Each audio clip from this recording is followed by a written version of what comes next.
Hey, it's me, Bobby, and in this video I'll be talking about my 3 peaks challenge. Here in Yorkshire, the views are amazing, and basically I had to walk 24 miles in 12 hours. I did about 55,000 steps, I think it was, overall. And here we go. Hey, it's me, Bobby, and today I'm at Yorkshire doing the 3 peaks up here. We're at the top of the first one. It has been quite uncomfortable, quite steep, and there's times I wanted to actually turn around straight away because I knew it was uncomfortable. It was raining, it was wet, it was cold. I'd rather be in my bed. However, chose today to do it, so we had to do it. 12-hour challenge.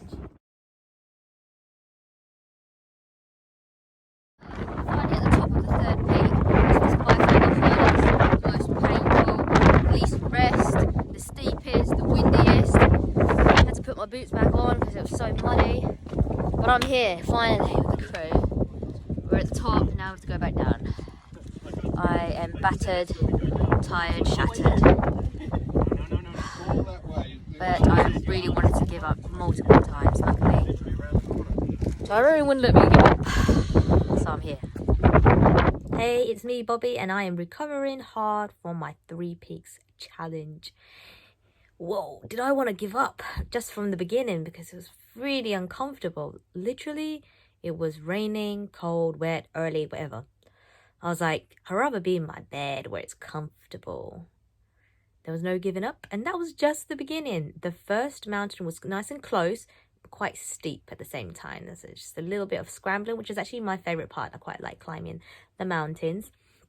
And I had injured my feet, so my foot was really aching from the shoes.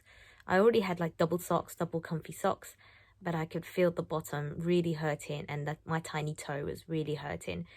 So I wanted to give up because my feet was in pain and it was uncomfortable. The second mountain was like my favorite mountain. It wasn't too steep, but it was extremely long. So I changed into my sandals because my feet were screaming to be saved, to breathe. At one point I was putting 3 socks on, 3 thick layers of socks, and I don't think I could feel my knees anymore. So I was like, oh, this looks bad. Took it all off and it felt so good. I was in earthing sandals, so these sandals actually help connect me to the earth and absorb the electrons, reducing inflammation, pain, increasing energy. So I was like a wild child with those sandals, and people were shocked that I was in sandals. The girl with the sandals, can't believe she's doing it in sandals. Well, I could on mountain too because it was nice weather and everything, and the water and the mud, oh, just stepping into the river with my sandals felt amazing, especially because I was in so much pain before. And then it got to mountain 3 and I wanted to give up again. By then my legs, my knees, my hips were really hurting so bad, and it was less of the feet, the bottom of my feet, less pain of that because the bigger pain took over my little pain. It's really unfortunate. That's what people do. They create a bigger pain to cover the other pain because they can't stand that pain, so they rather a different type of pain. This is where self-harm kind of comes in. And I wanted to actually give up because I didn't want to harm myself anymore. But my there was a personal trainer who was our leader. He has his own gym in Ipswich in Henley, and he would not give up.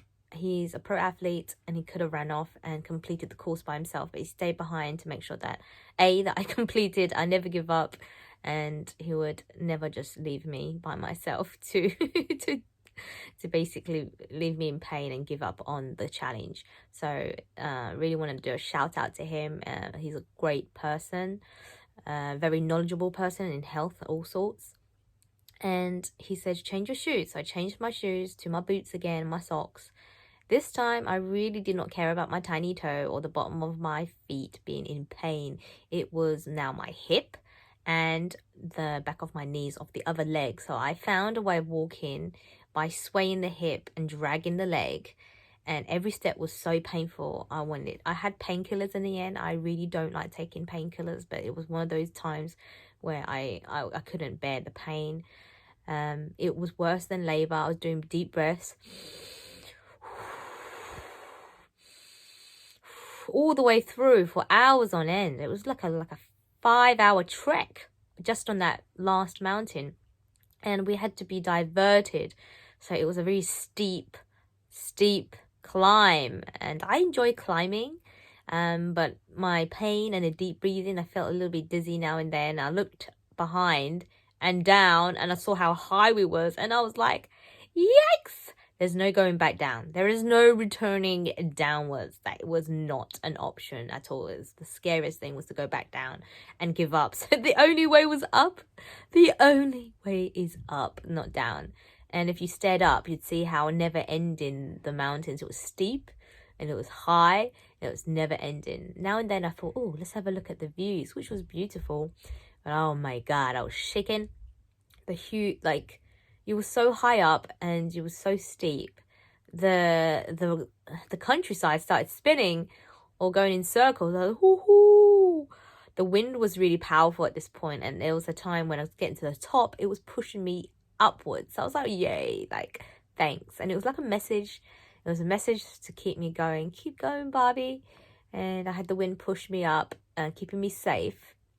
Thank God for that. Like, I did have a little bit of fear that I was going to fall off the mountain, but the wind kept me tight to the ground. Thank God for that. Thank you.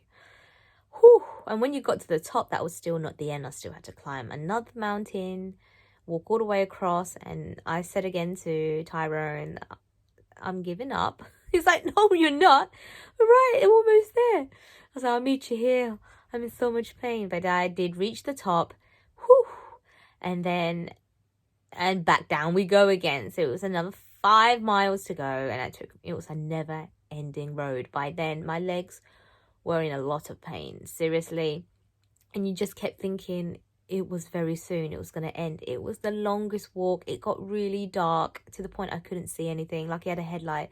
My sister lent me her headlight, and everyone's overtaking me. I was probably last of the challenge, and there was, I think, maybe another person who was injured who probably was just behind me as well. And oh my God, by this time my shoe had fallen off. The base of my boots have fallen off, and it was flapping around, and by this time it was really soggy and muddy, and you know, and probably the mud sucked up my boot basically. So that was the least of my problems. Not the dark, not the mud, not the wetness. It was my legs. My legs were in so much pain. I'd walked 10 miles in a lot of pain. When I got back to the hotel, I was so knackered. I wanted to give my legs a massage with some healing balm, but I was so tired that I couldn't even do that. I just, and then just fell asleep. My body to recover. But it was such a nice trip. Yorkshire 3 Peaks I do really recommend, but also I didn't really go in there with much preparation or much training. So that's why I suffered. Other people were killing it. They were all speeding ahead.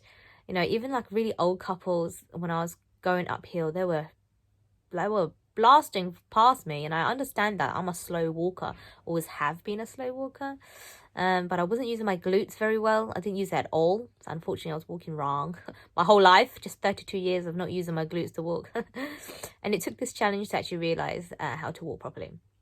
So now I would like to train again for this for another challenge, and also to train for the 3 peaks. So I'd like to do maybe 1 peak at a time, and then do the 3 peaks 24, just because I'm not at that type of fitness level. I'm nowhere near the people who were with me. Most of them were men, and they're pro athletes as well. And not only that, but one of them carried me up the stairs after the challenge, which was incredible. I couldn't believe that even after all that pain that they can still carry someone else.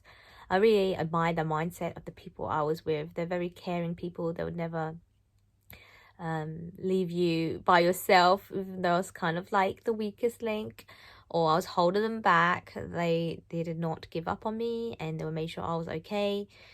Whew. I would do it again. I would like to do it at my own pace. I would like to actually admire the nature area. It's gorgeous, but I was so focused on trying to put one feet in front of the other. That's all I saw was my feet and the ground, and now and then have a quick look at the mountains. But you know, so exhausted by the end, so tired that I didn't really get to I like to do things like meditation. I like to ground a lot, which I got to put my feet in the river many times, and all that running water, all those electrons were helping to recharge me. Thank God for that. I made flapjacks. I made these incredible, nutritious flapjacks that helped me fuel me the whole way. But otherwise, didn't really eat a lot at all, and probably would have eaten a bit more just to help with the muscle pains, etc. Yeah, so I highly recommend the 3 peaks, to be honest, but a bit of training would help. I don't think I'm very fit, if I'm being honest. I'm a very, very slow walker, and I managed to complete the challenge. So um, other people who's never done mountain hiking before, it is really painful for the feet as well. So the best comfy shoes, socks, etc. is going to help. I really do like this type of outdoor activities like climbing, etc. But connecting with nature is something that I really enjoy to do. So yeah, I hope to do more of this in the future. Let me know what kind of things you like to do. Is it jumping off a plane, skydiving, parachuting, zip lining? Are you adventurous, or you just like to sit and read a book, or maybe have a picnic in a park, or have a little boat trip? Just lots of different things to try.